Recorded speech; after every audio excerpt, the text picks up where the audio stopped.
Good morning, students. This is your teacher Neelam Ehlawat, and today we'll continue the chapter number 2, that is your biological classification. And dear students, we'll be talking about the kingdom Plantae and Animalia today. So far, we have been dealing with the Whitaker's classification, and we have discussed the Monera, Protista, and Fungi classification, right? And today we'll discuss the next two kingdoms, that is the kingdom Plantae and Animalia. Now, as the name suggests, students, kingdom Plantae. Plantae means all plants, they belong to this category. Kingdom Animalia means all the animals. All the animals will belong to this category. Okay. So, let's start with this kingdom Plantae. Now, kingdom Plantae basically includes all eukaryotic. All eukaryotic means they contain well-developed cell nucleus. They have cell organelles. Cell organelles are well developed, and they contain chlorophyll. Your all plants, they belong to this category. Okay, so commonly they are called as plants. What do we call them commonly, dear students? We call them as plants. Okay, right? Some of them, like we've talked about, there are few plants that eat insects. They are called insectivorous plants, and there are few plants which are parasitic one. So, there are some members of Plantae kingdom, they are heterotrophic as they depend on insects as well as on parasites. While otherwise, all plants, they contain chlorophyll. So, they produce their food with the help of sunlight, and this process of making food is called photosynthesis, right? They are referred to as, they perform photosynthesis. So, this means they contain chloroplast. Okay. They contain chloroplast. So, they are eukaryotic, they contain chlorophyll, they perform the process of photosynthesis, and they are capable of making food. That is why they are referred to as autotrophic. And this kingdom includes your algae, bryophytes, pteridophytes, gymnosperms, and angiosperms, right? It includes all the divisions like bryophytes, gymnosperms, angiosperms, pteridophytes, right? Now coming to the next part, that is the life cycle of a plant consists of two distinct phases, right? The life cycle of the plant contains two distinct phases.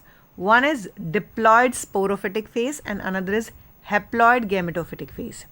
And these two phases, they are alternate with each other. Means first, if there is diploid sporophytic phase is there, then it will be followed by haploid gametophytic phase. And that is why this process is referred to as alternation of generations. What do we call this process, students? We call it as alternation of generations, right? So, plants, they exhibit two phases, one after the another, and that is why they show alternation of generations. Next is your kingdom Animalia. Kingdom Animalia means your all animals, they belong to this category. So, your all animals, they are heterotrophic, means they depend on others for their food. They are eukaryotic, means they contain well-developed nucleus, they have well-developed cell organelles, and they have more than one chromosome. They are multicellular, means they contains more than one cell, and they do not have cell walls, right? Animal cells do not have cell walls. So, they directly and indirectly, they derive their food from the plants, right? They derive their food from the plants. Okay. And they digest their food, right? They eat the food and they digest. They have a particular digestive system. So, they take the food and the food is digested inside their body. Thus, they have an internal cavity. And they store their food material in the form of glycogen and fat, right? Like in case of human beings, we store food, extra food in the form of glycogen, isn't it? And fat is deposited in our body also, right? And these, they are capable of locomotion. See, all animals, they can walk from one place to another. They have legs, right? They have legs for the movement. Clear? So, next comes, this finishes our 5 kingdoms. Apart from this, there are a few organisms that we will be focusing on. The very first are the viruses, right? They do not have any place in the classification that we are discussing. As per Whitaker's classification, there are only 5 kingdoms, that are your Monera, Protista, Fungi, Plantae and Animalia. So viruses do not find any place as per the Whitaker's classification, right? But these viruses, they are very, very important, right? When they enter the host, when they enter the body of another organism, right, they take over the machinery. Suppose viruses enter into the human beings. Nowadays, dear students, we have heard about coronavirus, isn't it? So we are more familiar with it. This viruses, they enter the host and they take the machine, they utilize the machinery of the host for their own multiplication, right? For their own multiplication. So we cannot consider them as living and non-living. It is still a debatable question whether viruses are living or non-living, right? But they are definitely causing damage to all the living beings, right? Pasteur gave this term virus, and this word means poisonous fluid. Yes, exactly in today's scenario, as we are facing the danger of coronavirus, which is COVID-19, we 100% agree to this, that viruses are a great threat to the humankind. Okay, and this term virus was given by the Pasteur, and it means the poisonous fluid. Okay, this means the poisonous fluid. Clear? These you can see here the two photographs, two diagrams I am showing you. Two pictures are here. This is a diagram of tobacco mosaic virus, that is TMV. That is TMV, tobacco mosaic virus, where RNA is acting as a genetic material. And second is a bacteriophage. Okay, the viruses that infect bacteria, right? So these are the two common examples. Then after that, Ivanowski, he found that certain microbes caused Tobaccomyrus disease in tobacco plant. Okay, there are a few viruses that causes tobacco mosaic disease in tobacco plant, right? So viruses, they are living or non-living, they are still debatable. But virus term means a poisonous, right? A poisonous fluid. Later on in 1898, Benzeric, he called this fluid as contagium vivum fluidum, right? He called it as, in case of, we can say the virus was called as a poisonous fluid, means poisonous fluid. So later on he called this fluid as contagium vivum fluidum, as certain fluid was extracted from the tobacco plant which was infected, right? It was infected with virus. Then in 1935, W.N. Stemley, he showed that viruses could be crystallized to form crystals of proteins, right?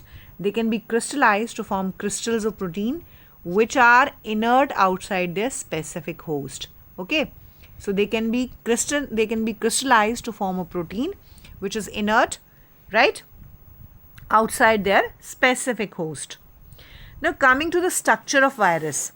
A virus basically contains a nucleoprotein. It is made up of a nucleoprotein, right? Means it contains a protein which is called capsid, right? It is a nucleoprotein. So the structure of virus means it is basically a nucleoprotein, and this nucleoprotein is referred to as capsid. And this capsid contains capsomeres which are arranged in the form of a helical, right? So you have a nucleoprotein, right everyone? Nucleoprotein. Now this nucleoprotein is called capsid, and capsid is further made up of capsomeres. What is further made up of? It is made up of capsomeres, right? And they may have DNA or RNA as a genetic material. Like in case of tobacco mosaic virus, RNA is a genetic material, right? So they may have DNA and RNA as their genetic material. But generally we observe that viruses have single-stranded RNA. The viruses have single-stranded RNA, while bacteriophages, they have double-stranded DNA. Okay, they contain DNA, and DNA is their genetic material. Animal viruses, they have single or double-stranded RNA. Okay, so in animal viruses, they can have both. Like in some of them, they may have double-stranded RNA, and some may have double-stranded DNA. The general examples, the diseases that are being caused by the virus very, I think most famous you already knew, that is COVID-19, mumps, smallpox and the AIDS. Right everyone? And it is always a very difficult task to develop a vaccine against a virus. Because as I told you, still there is a debatable question, because they behave as a living organism only when they are inside the host. And they take the machinery of the host for their own multiplication. Right? So they can be considered only living when they are inside the body of the organism. Otherwise, if they are in the air, water, right, in these medium, then they absolutely behave like a non-living object. Then comes the second category, which is called viroids. It was Diener in 1971. He discovered that a new infectious agent, and this infectious agent is quite smaller than viruses, right? And it caused potato spindle tuber disease. Okay, it caused potato spindle tuber disease. So this term viroids was given by the Diener, and he identified it potato spindle tuber disease. Right everyone? This is a photograph. This is a T.O. Diener, photograph of a T.O. Diener, right? Now your viroids, they are infectious agents. They have free RNA. They do not have a protein coat. Now just now we talked about, that is, in case of viruses, they have a proteinous coat which is called capsid. While viroids do not have a proteinous coat, and they contain RNA as a genetic material. And they cause potato spindle tuber disease, right? And they were discovered by T.O. Diener in 1971. Then comes the last category, which is called the lichens. As I told you, lichens means algae and fungus, right? Algae and fungus, both of them, they associate with each other to form the lichens. So this is a symbiotic association between the algae and the fungus, where algae contains chlorophyll and it performs photosynthesis, right? So it is a phycobiont component. Because it performs photosynthesis, is called phycobiont. While the fungus component, it supplies nutrients which are required for preparation of food. And this is referred to as mycobiont, right? This is referred to as mycobiont, right? So algae will prepare food, while fungus will provide nutrients and shelter for the algae. Now lichens, they are a good indicator of pollution. They are a good indicator of pollution because they do not grow in a polluted area. Now suppose if you find lichens growing on trees, this means that area is not a polluted one, because in a polluted area the lichens will be absent, right everyone? Because in a polluted area lichens will be absent. So they can be used as a good indicator to identify whether the particular area is polluted or not. Okay dear students, so lichen simply means the association of algae and the fungus. I hope you understood. So coming to your homework, first of all you will make notes of this topic, and secondly you will complete all question answers of this topic. Right? We have finished with the chapter number 2. That's all from this chapter, right everyone? So do complete it and let me know if there is any query that you have. Okay everyone? Okay, so that's all from my side. Bye everyone.